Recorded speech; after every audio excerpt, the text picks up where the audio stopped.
السلام علیکم ورحمۃ اللہ وبرکاتہ۔ اعوذ باللہ من الشیطان الرجیم، بسم اللہ الرحمن الرحیم۔ الحمد للہ رب العالمین والصلاة والسلام علی اشرف الانبیاء والمرسلین وعلی آل بیتہ الطیبین الطاہرین المعصومین۔ اللہم صل علی محمد وآل محمد وعجل فرجهم۔ تمام تعریفیں، تمام حمد و ثنا و ذات باری تعالیٰ کے لیے کہ جو تمام جہانوں کا پالنے والا ہے، اور تمام درود و سلام محمد و آل محمد کے لیے کہ جو وجہ تخلیق کائنات ہے۔ الحمدللہ خداوند متعال نے ہمیں ایک مرتبہ پھر رمضان المبارک کا استقبال کرنے، اس میں داخل ہونے کی توفیق اور سعادت نصیب فرمائی۔ یہ وہ مبارک مہینہ ہے کہ جس میں ہمارا اٹھنا بیٹھنا، کھانا پینا، سونا جاگنا، حتیٰ کہ سانس لینا بھی تسبیح شمار کیا جاتا ہے۔ اور خود رسول خدا صلی اللہ علیہ وآلہ وسلم ارشاد فرما رہے ہیں کہ رمضان المبارک کا مہینہ تمہاری جانب آ رہا ہے، اس کا استقبال کرو، اس کی تیاری کرو اور اس کو وصول کرو۔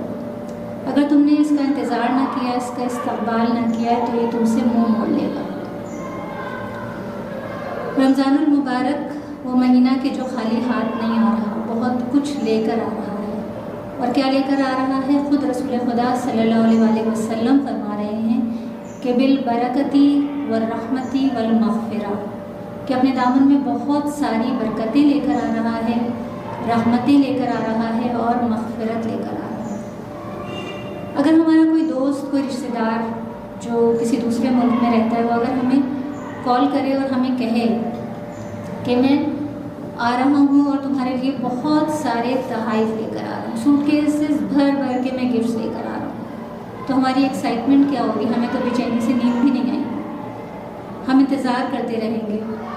اور اس کا استقبال کرنے اگر ہمیں ایئرپورٹ جانا ہوگا تو جتنی شدید گرمی بھی کیوں نہ ہو، ہم یہ نہیں دیکھیں گے کہ کتنی گرمی ہے، ہم 4 گھنٹے پہلے سے جا کر ایئرپورٹ پر بیٹھ جائیں گے۔ اور نہ صرف انتظار کر رہے ہوں گے، بلکہ اگر ہم بیمار بھی ہوں گے، ہماری تھوڑی بہت طبیعت بھی خراب ہوگی، تو ہمیں اپنی بیماری کا احساس ہی نہیں ہوگا۔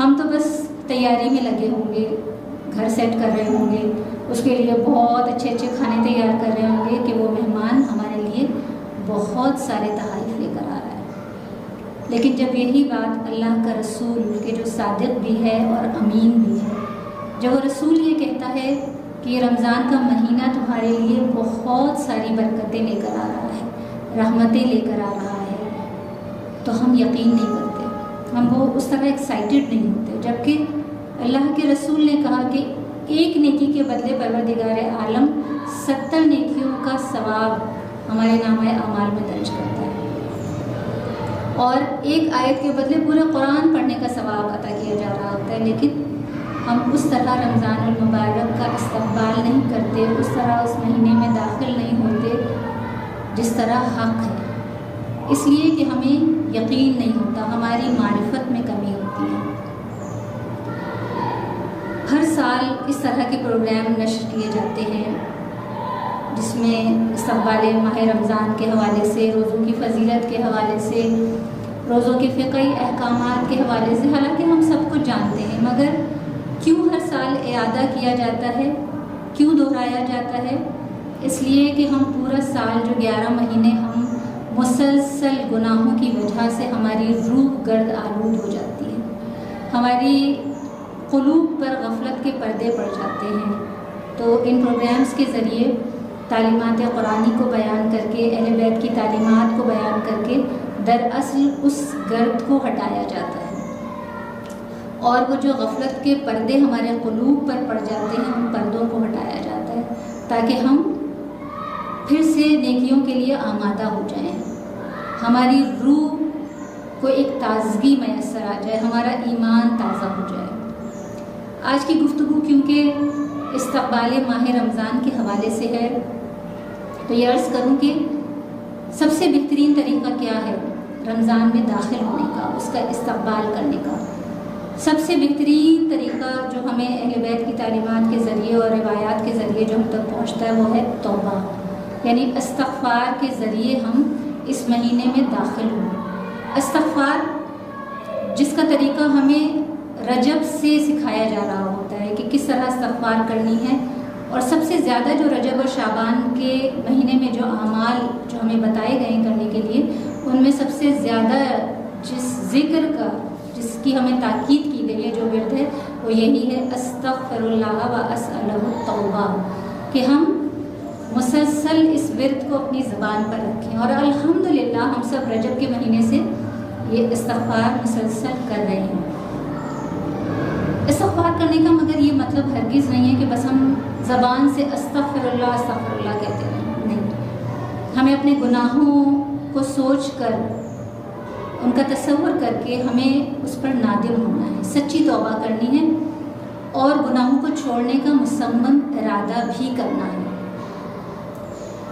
اب وہ گناہ جو ہم آج کل ہم دیکھتے ہیں کہ جو گناہ ہی نہیں تصور کرتے ہم جن گناہوں کو، جنہیں بہت ہم نے اس طرح سمجھ لیا کہ یہ گناہ ہے ہی نہیں، جیسے جھوٹ ہے، غیبت ہے، یا عادتاً کسی کی دل آزاری کرنا ہے، ماں باپ کا احترام نہ کرنا ہے، غیبت ہے، اس کے علاوہ بے پردگی ہے، بے حجابی ہے، بے نمازی ہونا ہے. یہ سب ایسے گناہ ہیں جن کو ہم نے بہت نارمل لے لیا ہے.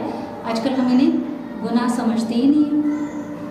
حالانکہ جھوٹ، اگر ہم مسلسل جھوٹ بولتے رہیں تو فرشتے ہمارے لیے لفظ کاذب لکھ دیتے ہیں. اور جھوٹ بولنے والے کا جو آخرت میں جو نقصان ہے وہ تو ہے ہی، دنیا میں اس کا نقصان یہ ہے کہ وہ سچ بات بھی کرتا ہے تو کوئی اس کی بات کا یقین نہیں کر رہا ہوتا. اس کے علاوہ جب وہ جھوٹ بولتا ہے تو ایسی بدبو اس کے پاس سے اٹھتی ہے، ہمیں محسوس نہیں ہوتی، لیکن فرشتے کوسوں میل دور چلے جاتے ہیں، ہمیں احساس ہی نہیں ہوتا. ہم فرشتوں کو دور کر دیتے ہیں. اور رمضان المبارک وہ مہینہ ہے کہ جس میں شب قدر جیسی راتیں جس میں فرشتے امر ربی لے کر نازل ہو رہے ہوتے ہیں، اور ہم سے فرشتے کوسوں دور چلے جائیں صرف جھوٹ کی وجہ سے. تو ہمیں اس گناہ کو ترک کرنا چاہیے. غیبت کتنا بڑا گناہ ہے کہ زنا سے بدتر اسے قرار دیا گیا.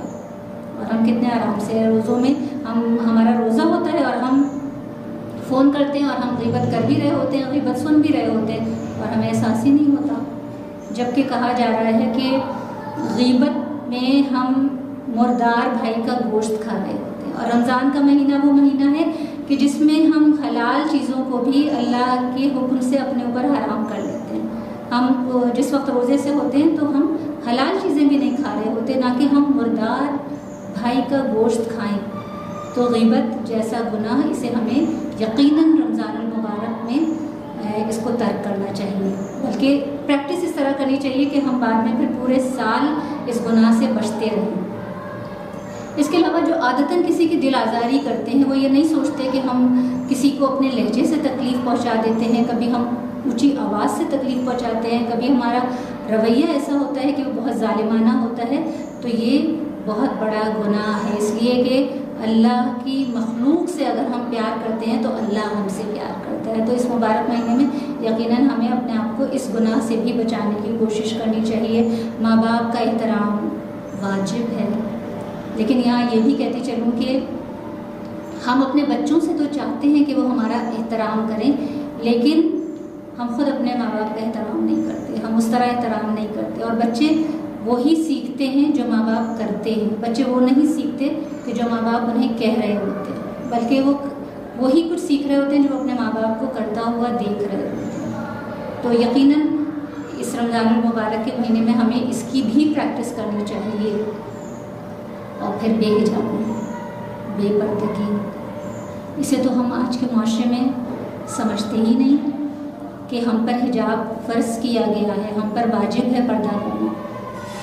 اتنا بڑا گناہ ہے کہ ہم سوچتے ہیں ہم سوسائٹی میں کیسے موو کریں گے. اگر ہم حجاب کرتے ہیں تو ہم اس سوسائٹی میں موو نہیں کر سکتے اس چادر کے ساتھ. تو سوری ٹو سے، لیکن یہ بہت بہت بڑی ناانصافی کرتے ہیں ہم، اس لیے کہ اللہ نے واجب کیا ہے. اور بینگ اے مسلم مجھے بہت پراؤڈلی سوسائٹی میں موو کرنا چاہیے اس چادر کے ساتھ، اس پردے کے ساتھ، اس حجاب کے ساتھ. دوسرا ریزن ہمارے پاس پردہ نہ کرنے کا کیا ہوتا ہے کہ گرمی بہت ہے. گرمی میں میں کیسے چادر پہنوں، گرمی میں میں کیسے مکنا پہنوں، گرمی میں میں کیسے حجاب کروں.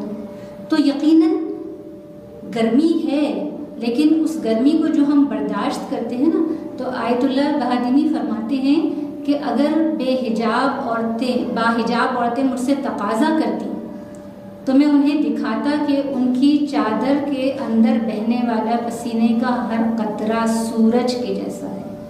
وہ کہتے ہیں یہ میں نہیں کہہ رہا کہ باحجاب عورتیں خدا کا سورج ہیں، بلکہ وہ کہتے ہیں کہ یہ میں کتاب ثواب الاعمال میں درج اس حدیث کی روشنی میں کہہ رہا ہوں، یہ میرے اپنے الفاظ نہیں ہیں، اس حدیث کے یہ الفاظ ہیں کہ جب ایک عورت گرمی میں حجاب کرتی ہے، چادر پہنتی ہے، تو اس کے جسم سے گرنے والے پسینے کے قطرے 3 مقامات پر اس کے لیے نور بن کر آئیں گے. کون سے 3 مقامات ہیں؟ ایک قبر کا مقام، ایک برزخ کا مقام، اور ایک روز قیامت. یہ پسینے کے قطرے اس کے لیے نور بن کر، روشنی بن کر آ جائیں گے.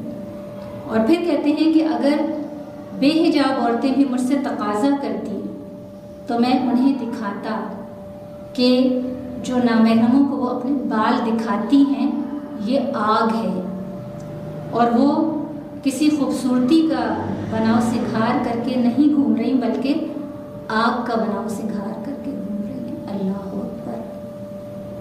ہمیں اندازہ ہی نہیں ہوتا، ہم روزہ بھی رکھ کے اسی طرح بے حجاب گھومتے ہیں.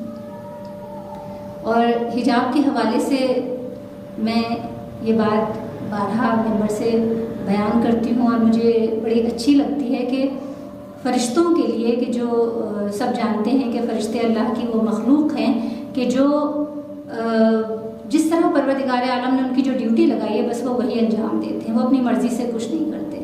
اور انسانوں پر تو بالکل نہیں ہنستے، لیکن 2 مقام ایسے ہیں کہ جہاں فرشتے ہنستے ہیں. 2 لوگوں پر فرشتے ہنستے ہیں، روایات سے ملتا ہے.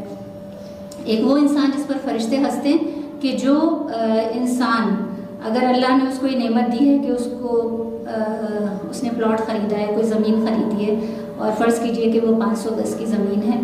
اب برابر میں جو پلاٹ ہے اور اس کا آرام سے وہ ناجائز طور پر اگر اس کا 50 گز یا 100 گز بھی اپنے پلاٹ میں شامل کرتا ہے اور وہ کر لیتا ہے اور وہ اس پر گھر بنا لیتا ہے، فرشتے ہنستے ہیں. فرشتے کہتے ہیں اللہ نے اتنی نعمت دی تھی اور اس نے کیا کیا، ایک ناجائز زمین کو اپنی زمین میں شامل کر کے اس جائز زمین کو بھی غصب شدہ زمین بنا دیا. اور جو غصب شدہ زمین ہے اس پر ہم سب جانتے ہیں کہ نماز باطل ہو جاتی ہے. اس وقت فرشتے ہنستے ہیں. اور دوسرا مقام کیا ہے جس وقت فرشتے ہنستے ہیں، کہ جب ایک عورت جس پر حجاب واجب ہے وہ پوری زندگی بے پردہ گھومتی رہتی ہے، اور جب وہ دنیا سے جا رہی ہوتی ہے اور اسے کفن پہنایا جاتا ہے، تو اس وقت وہ جب اس کفن میں لیٹی ہوئی ہوتی ہے، کفن کیا ہے عورت کا؟ مکنا اور اس کی چادر. یہی جو زندگی میں حجاب ہے جو ہم پر واجب ہے وہی اس کا کفن ہوتا ہے. اور اس وقت جب وہ کفن پہن کے لیٹی ہوتی ہے اس وقت فرشتے اس پر ہنس رہے ہوتے ہیں اور کہتے ہیں جو پوری زندگی جب لوگ اسے دیکھ رہے ہوتے تھے تو اس وقت تو اس نے حجاب نہیں پہنا، اب جب کوئی اس کو دیکھنے کی حاجت نہیں رکھتا اس وقت یہ حجاب پہن کر لیٹی ہوئی ہے. اس وقت اس مقام پر فرشتے ہنستے ہیں. اس کے علاوہ بے نمازی ہونا. رمضان کے روزے بہت سارے لوگ ایسے بھی ہوتے ہیں کہ جو رمضان کے روزے رکھ رہے ہوتے ہیں لیکن نماز پھر بھی نہیں پڑھ رہے ہوتے. پورا سال تو نہیں پڑھتے لیکن رمضان میں بھی نماز نہیں پڑھ رہے ہوتے.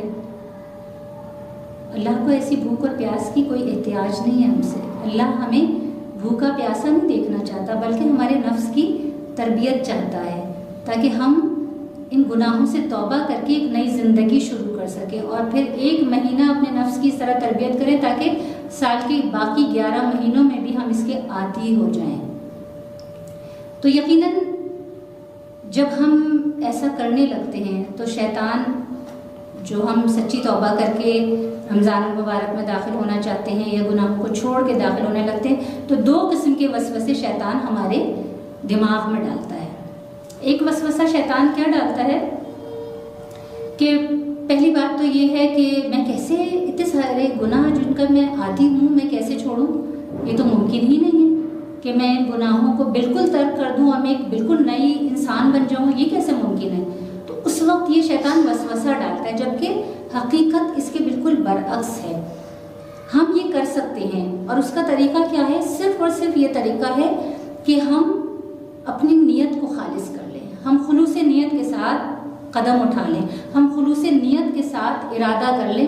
اور یہ روایتوں سے ہمیں ملتا ہے کہ جب ہم خلوص نیت کے ساتھ جب ہم ایک قدم آگے بڑھاتے ہیں تو اللہ 10 قدم ہماری جانب بڑھ کر آتا ہے۔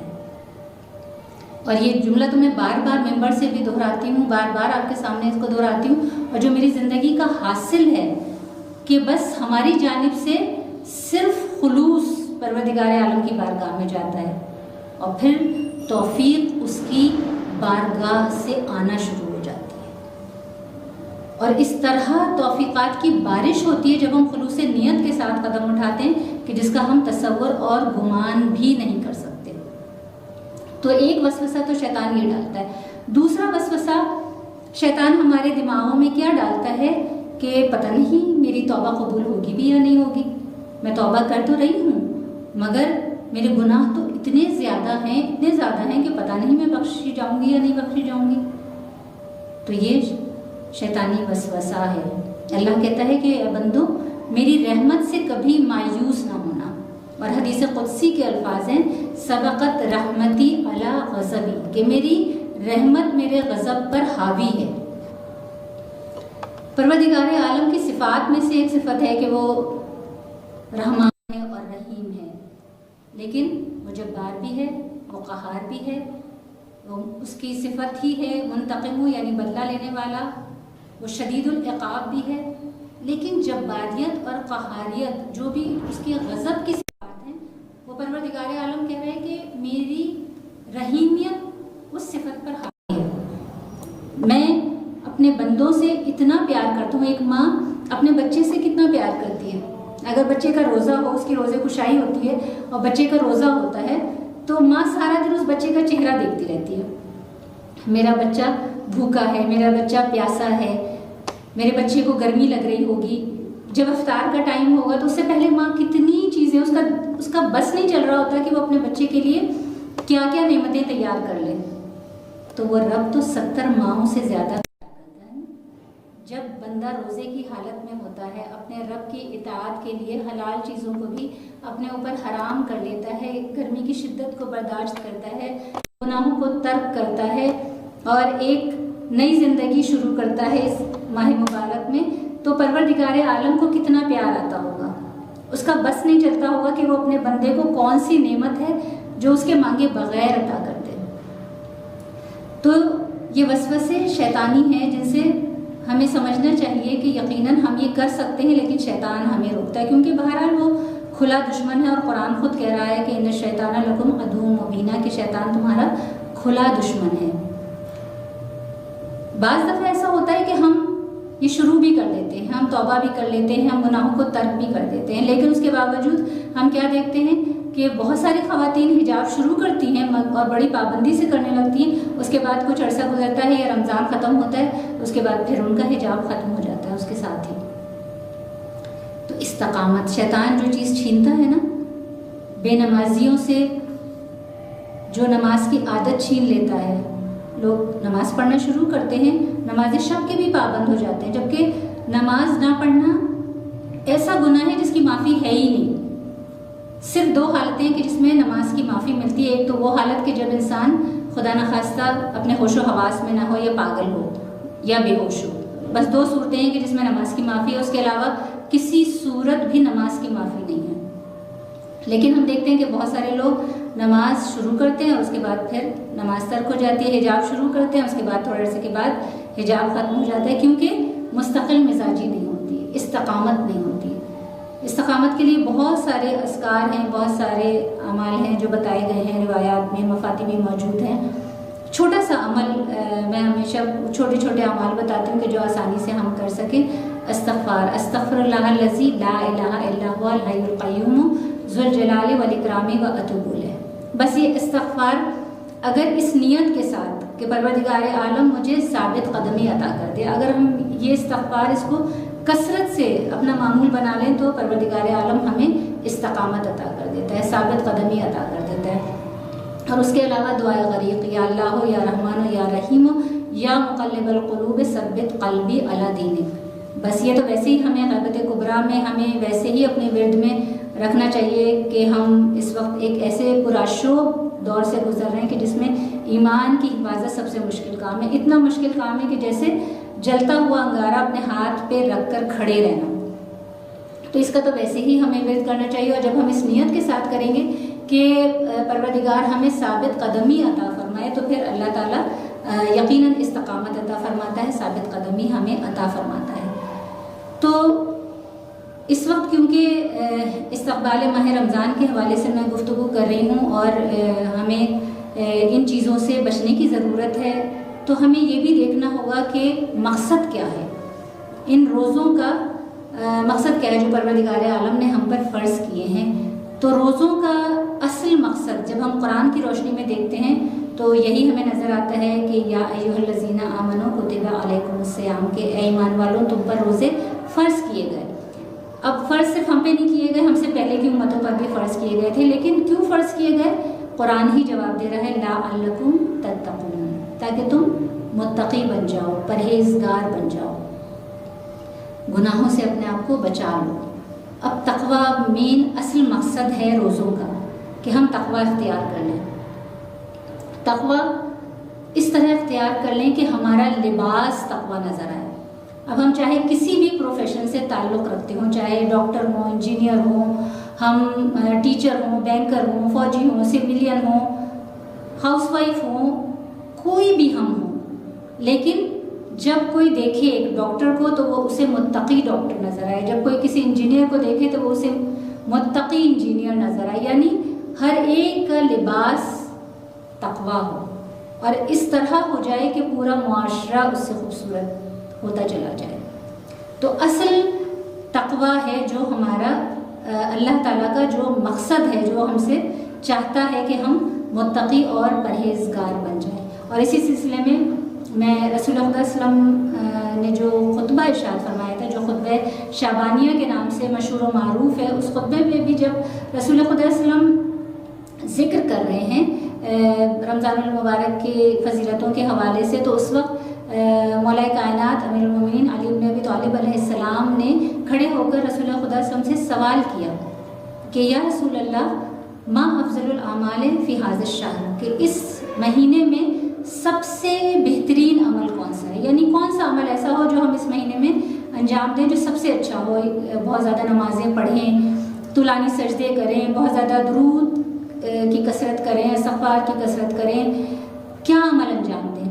تو رسول خدا صلی اللہ علیہ وآلہ وسلم نے مولا علی کو جواب دیا کہ یا ابو الحسن افضل الاعمال فی ھذا الشہر الورع عن محارم اللہ، کہ سب سے بہترین عمل جو اس ماہ مبارک میں ہے وہ یہ ہے کہ گناہوں کو ترک کرنا، جو چیزیں اللہ نے حرام کر دی ہیں بس ان سے اپنے دامن کو بچا لیا جائے۔ یعنی مستحبات اتنے امپورٹنٹ نہیں ہے جتنا گناہوں کا ترک کرنا امپورٹنٹ ہے، حرام سے بچنا امپورٹنٹ ہے۔ اور ایک مرتبہ کسی نے مولا امیر المومنین سے ہی یہ سوال کیا تھا کہ مولا واجب کیا ہے اور واجب تر کیا ہے؟